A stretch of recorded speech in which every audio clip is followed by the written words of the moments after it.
Renungan Pagi bersama Allah di Waktu Fajar oleh Ellen G. White, 22 September 2022. Mari kita berdoa. Bapa kami yang di sorga, Allah pencipta langit dan bumi, laut dan segala isinya, Allah yang maha besar, maha kuasa, sumber segalanya, yang kami sembah selalu melalui anak-Mu yang tunggal, Yesus Kristus. Terpujilah Yesus, anak Allah yang maha tinggi, yang adalah pencipta dan penyempurna iman kami. Pada pagi hari ini kami bersyukur boleh bangun dan berbakti, dan sebagaimana membaca dan mendengarkan nasihat firman-Mu, kiranya ini menjadi pembaharuan bagi kami semua. Beserta kami sepanjang perbaktian ini, kehendak-Mu yang jadi. Ampun kami akan dosa dan salah, karena kami berdoa hanya dalam nama anak Allah yang tunggal, Yesus Kristus, yang adalah Tuhan dan Juru Selamat kami. Amin. Renungan hari ini akan dibacakan oleh Saudara Peter Pangaila. Kepada Saudara Peter, kami persilahkan. Terima kasih. Shalom dan selamat pagi untuk kita semua. Bacaan renungan pagi kita hari ini, tanggal 22 September tahun 2022, dengan judul Hidup Benar Mendatangkan Kehormatan. Ayat inti terdapat dalam Amsal 21 ayat 21 yang berbunyi, siapa mengejar kebenaran dan kasih akan memperoleh kehidupan, kebenaran, dan kehormatan. Dunia saat ini sangat membutuhkan wahyu Kristus Yesus dalam pribadi orang-orang kudusnya. Tuhan ingin agar umat-Nya berdiri di hadapan dunia sebagai orang-orang suci. Testimonies to Minister, halaman 458. Dalam kisah Yusuf, Daniel dan teman-temannya, tampak bagaimana rantai emas kebenaran mengikat para pemuda itu dengan takhta Allah. Mereka tidak dapat tergoda untuk menyimpang dari tatanan integritas mereka. Mereka lebih menghargai berkenan kepada Allah daripada dipuji para pangeran. Dan Allah mengasihi serta membentangkan perlindungan ke atas mereka. Karena kesetiaan integritas mereka, dan karena ketetapan untuk menghormati Allah di atas kuasa manusia manapun, maka Tuhan secara nyata menghormati mereka di hadapan manusia. Para pemuda ini tidak malu memperagakan warna sejati mereka. Walau di istana raja, dalam kata-kata mereka, melalui karakter mereka, dan tindakan-tindakan mereka, mereka mengakui iman mereka kepada Tuhan Allah surgawi. Mereka menolak tunduk kepada setiap perintah dunia yang mengurangi penghormatan mereka kepada Allah. Mereka memiliki kekuatan dari surga untuk mengakui kesetiaan mereka kepada Allah. Anda harus siap untuk mengikuti teladan para pemuda yang mulia ini.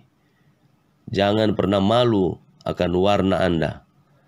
Kenakanlah itu dan perlihatkanlah di mata manusia dan para malaikat.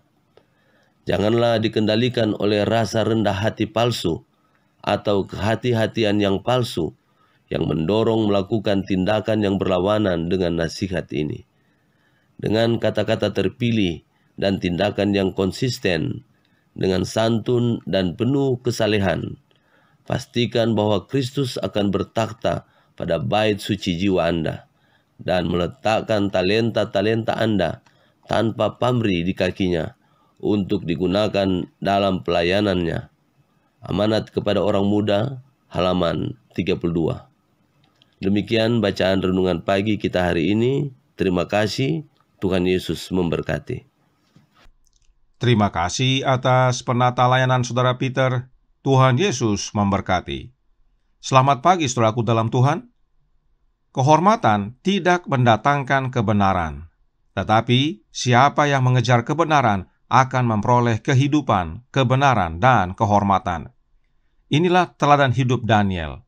Roh Nubuat berkata dalam Reflecting Christ halaman 90 paragraf 6, berbunyi, Daniel adalah hamba yang berbakti kepada Yang Maha Tinggi.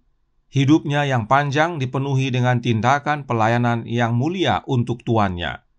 Kemurnian karakternya dan kesetiaan yang tak tergoyahkan disamakan hanya dengan kerendahan hatinya dan penyesalannya di hadapan Allah.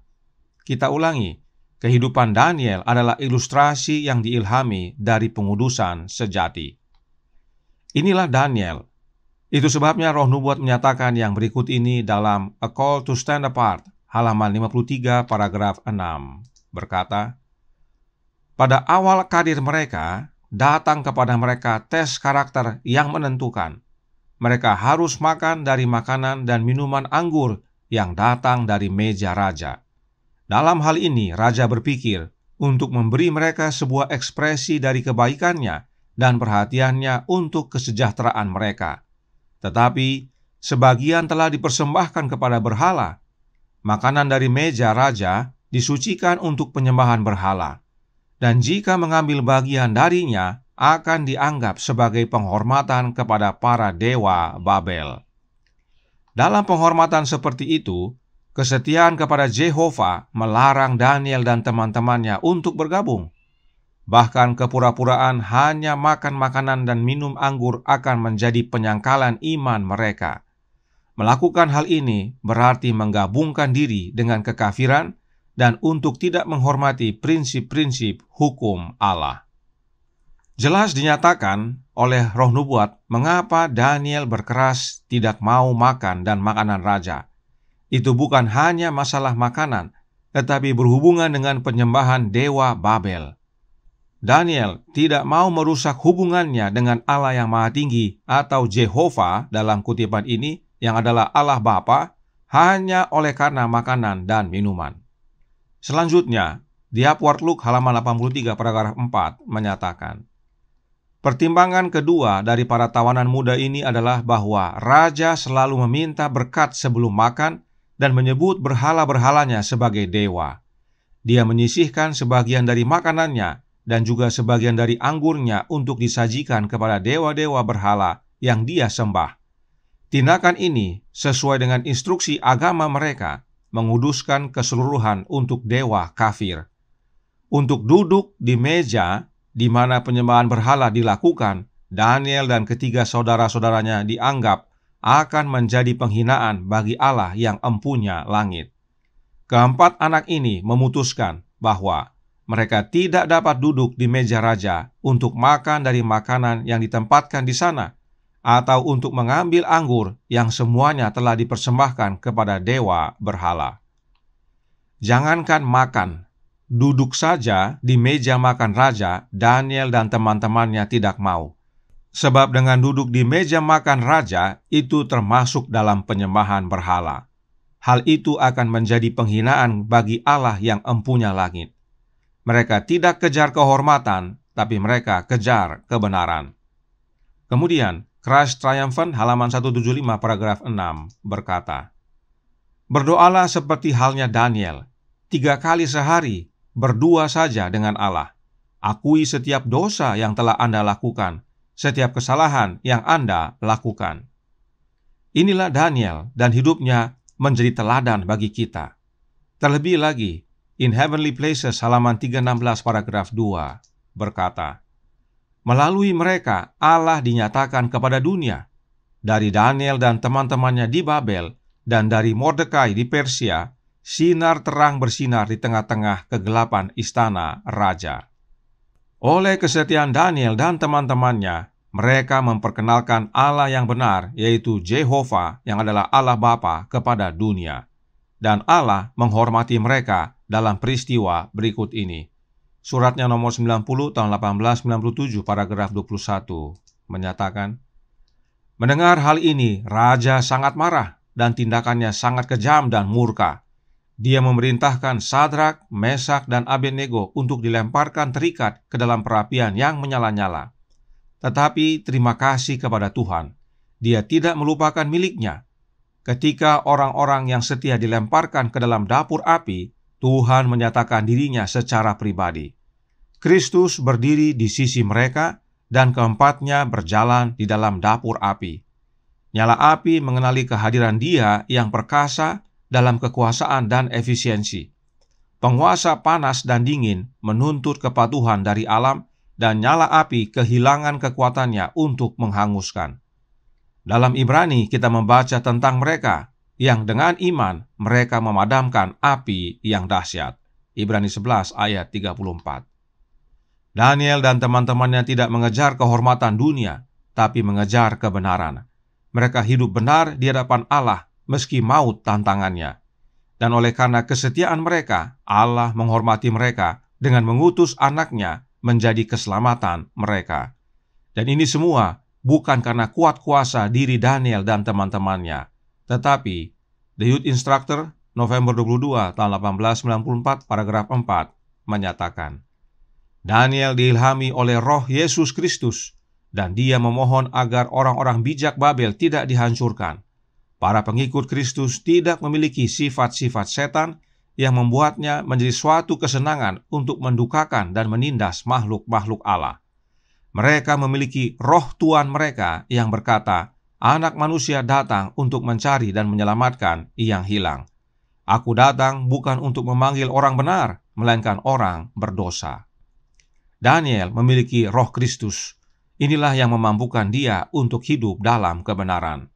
Itu sebabnya renungan hari ini berkata dalam Bersama Allah di Waktu Fajar halaman 288 paragraf 2. Para pemuda ini tidak malu memperagakan warna sejati mereka. Walau di istana raja, dalam kata-kata mereka, melalui karakter mereka dan tindakan-tindakan mereka, mereka mengakui iman mereka kepada Tuhan Allah Sorgawi. Mereka menolak tunduk kepada setiap perintah dunia yang mengurangi penghormatan mereka kepada Allah. Karenanya, renungan hari ini menasihatkan kepada kita untuk jangan pernah malu untuk menyatakan warna kita yang sejati. Kenakan dan perlihatkan kepada dunia dan kepada para malaikat. Kejar kebenaran, maka Allah akan menyatakan kehormatannya dalam hidup kita. Nah, bagaimana dengan Yusuf? Renungan pagi hari ini juga menyatakan tentang Yusuf. Oh, dia sama seperti Daniel. Bukan dirinya, tapi Kristus. In Heavenly Places, halaman 316, paragraf 2, berkata, Di segala zaman, roh Kristus yang ada di dalam mereka telah menjadikan anak-anak Allah yang sejati menjadi terang bagi orang-orang dari generasi mereka. Yusuf adalah pembawa terang di Mesir. Dalam kemurnian dan kebajikan serta kasihnya yang berbakti, ia menyatakan Kristus di tengah-tengah bangsa penyembah berhala. Yang ditandai warna kuning, Nyonya White kutip dari 1 Petrus 1 ayat 11.